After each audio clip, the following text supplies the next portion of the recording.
All right, welcome back, everybody. Hope you have had a wonderful week and are going to continue that trend for the next week and so on. Anyway, this is day 176 of our daily Bible reading, and so thank you for joining us again. You make it extra special. So let's join together here. We're going to read 1 Kings chapter 15 and the first 24 verses of that. Then we're going to jump over to the parallel account in 2 Chronicles 13 through 16 with some other details that we might not have otherwise because they're not recorded in 1 Kings. So anyway, all right, let's jump right into this. If you're ready to go, let's begin. Pardon me. All right. Judah's king Abijam, chapter 15. In the 18th year of Israel's king Jeroboam, son of Nebat, Abijam became king over Judah, and he reigned 3 years in Jerusalem. His mother's name was Maacah, daughter of Abishalom. Abijam walked in all the sins his father before him had committed, and he was not wholeheartedly devoted to the Lord his God, as his ancestor David had been.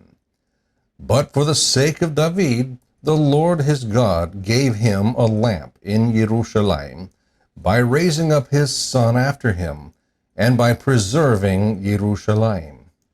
For David did what was right in the Lord's sight, and he did not turn aside from anything he had commanded him all the days of his life, except in the matter of Uriah the Hittite.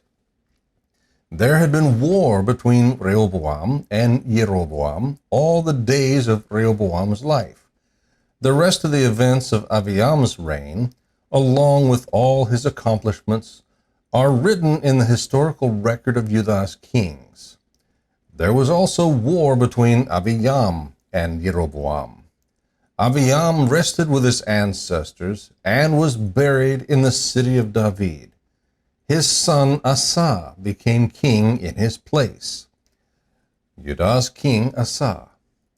In the 20th year of Israel's king Jeroboam, Asa became king of Judah, and he reigned 41 years in Jerusalem. His grandmother's name was Maacah, daughter of Abishalom. Asa did what was right in the Lord's sight, as his ancestor David had done. He banished the male cult prostitutes from the land and removed all of the idols that his ancestors had made.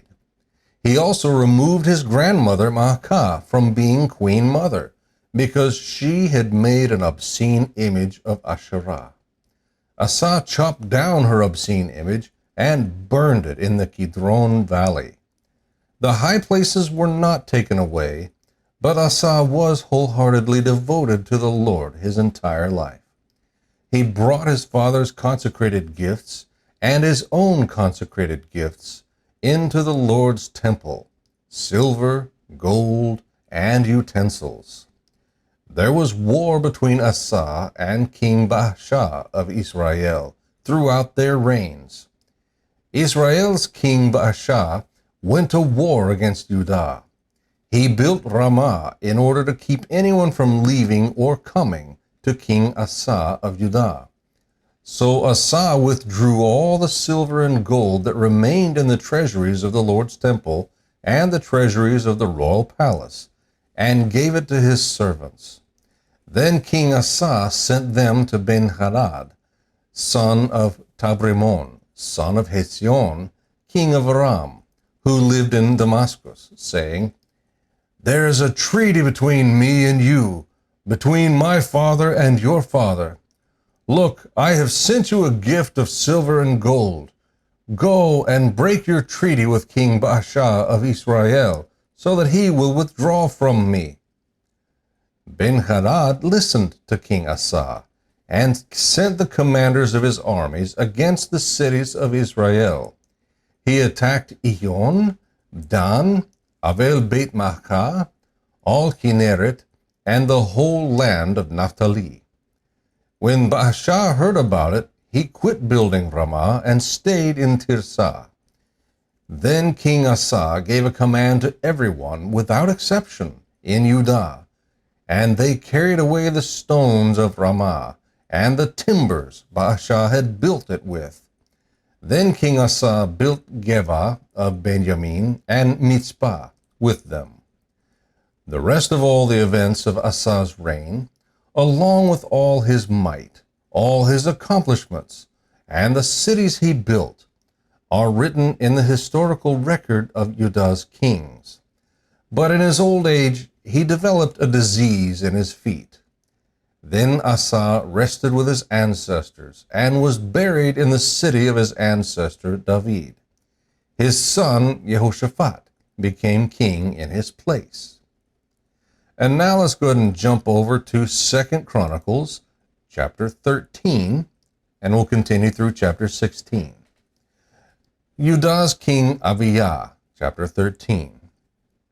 In the 18th year of Israel's king Jeroboam, Abijah became king over Judah, and he reigned 3 years in Jerusalem. His mother's name was Micaiah, daughter of Uriel. She was from Gibeah. There was war between Abijah and Jeroboam. Abijah set his army of warriors in order with, let me say, again, Abijah set his army of warriors in order with 400,000 fit young men. Jeroboam arranged his mighty army of 800,000 fit young men in battle formation against him. Then Abijah stood on Mount Zemaraim, which is in the hill country of Ephraim, and said, Jeroboam and all Israel, hear me. Don't you know that the Lord God of Israel gave the kingship over Israel to David and his descendants forever by a covenant of salt? But Jeroboam, son of Nebat, a servant of Shlomo, son of David, rose up and rebelled against his Lord.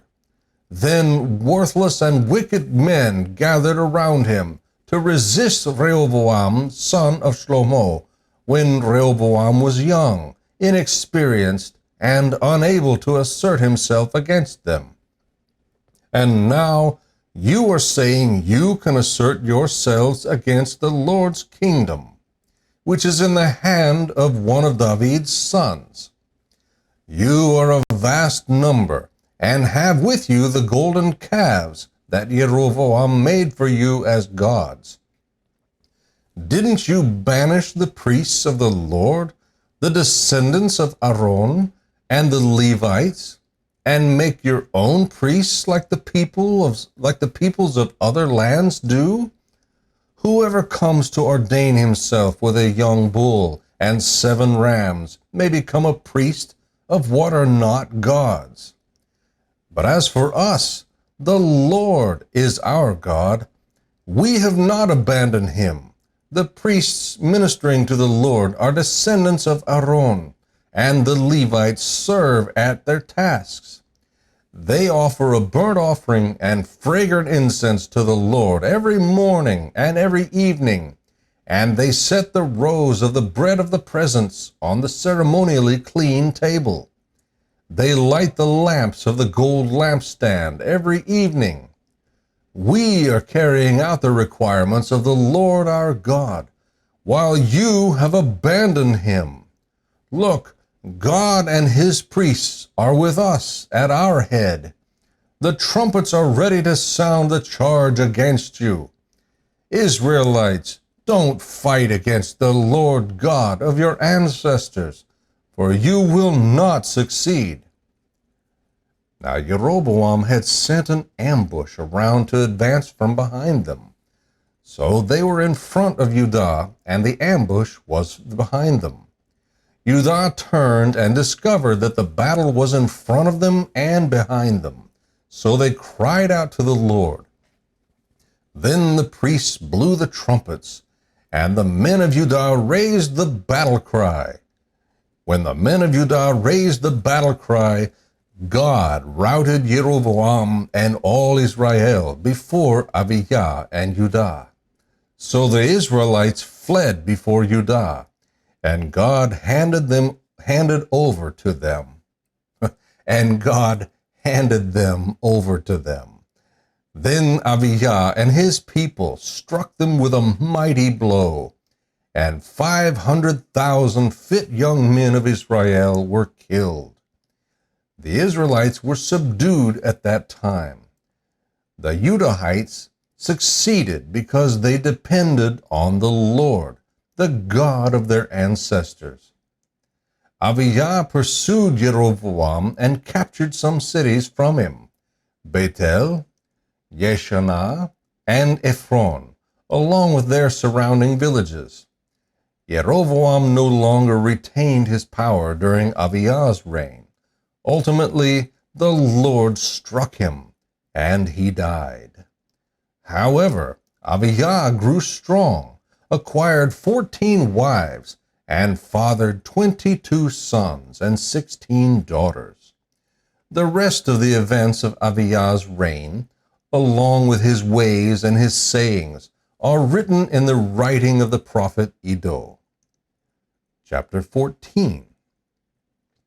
Abijah rested with his ancestors and was buried in the city of David. His son Asa became king in his place. During his reign, the land experienced peace for 10 years. Judah's king Asa. Asa did what was good and right in the sight of the Lord his God. He removed the pagan altars and the high places. He shattered their sacred pillars and chopped down their Asherah poles. He told the people of Judah to seek the Lord God of their ancestors and to carry out the instruction and the commands. He also removed the high places and the shrines from all the cities of Judah, and the kingdom experienced peace under him. Because the land experienced peace, Asa built fortified cities in Judah. No one made war with him in those days, because the Lord gave him rest. So he said to the people of Judah, "Let's build these cities and surround them with walls and towers, with doors and bars. The land is still ours, because we sought the Lord our God. We sought him, and he gave us rest on every side." So they built and succeeded. The Cushite invasion. Asa had an army of 300,000 from Judah, bearing large shields and spears, and 280,000 from Benjamin, bearing regular shields and drawing the bow. All these were valiant warriors. Then Serah the Cushite came against them with an army of 1,000,000 men and 300 chariots. They came as far as Mareshah. So Asa marched out against him and lined up in battle formation in Zephathah Valley. In Zephathah Valley at Mareshah. Then Asa cried out to the Lord his God, "Lord, there is no one besides you to help the mighty and those without strength. Help us, Lord our God, for we depend on you, and in your name we have come against this large army. Lord, you are our God. Do not let us mere mortal hinder you." So the Lord routed the Cushites before Asa and before Judah, and the Cushites fled. Then Asa and the people who were with him pursued them as far as Gerar. The Cushites fell until they had no survivors, for they were crushed before the Lord and his army. So the people of Judah carried off a great supply of loot. Then they attacked all the cities around Gerar, because the terror of the Lord was on them. They also plundered all the cities, since there was a great deal of plunder in them. They also attacked the tents of the herdsmen and captured many sheep and camels. Then they returned to Jerusalem. Revival under Asa, chapter 15. The Spirit of God came on Azariah, son of Oded. So he went out to meet Asa and said to him, Asa and all Judah and Benjamin, hear me. The Lord is with you when you are with him. If you seek him, he will be found by you. But if you abandon him, he will abandon you. For many years Israel has been without the true God, without a teaching priest, and without instruction. But when they turned to the Lord God of Israel in their distress and sought him, he was found by them. In those times there was no peace for those who went about their daily activities, because the residents of the lands had many conflicts. Nation was crushed by nation, and city by city, for God troubled them with every possible distress. But as for you, be strong, don't give up, for your work has a reward. When Asa heard these words and the prophecy of Azariah, son of Oded, the prophet, he took courage and removed the abhorrent idols from the whole land of Judah and Benjamin, and from the cities he had captured in the hill country of Ephraim. He renovated the altar of the Lord that was in front of the portico of the Lord's temple. Then he gathered all Judah and Benjamin, as well as those from the tribes of Ephraim, Manasseh, and Simeon, who were residing among them, for they had defected to him from Israel in great numbers when they saw that the Lord his God was with him. They were gathered in Jerusalem in the 3rd month of the 15th year of Asa's reign.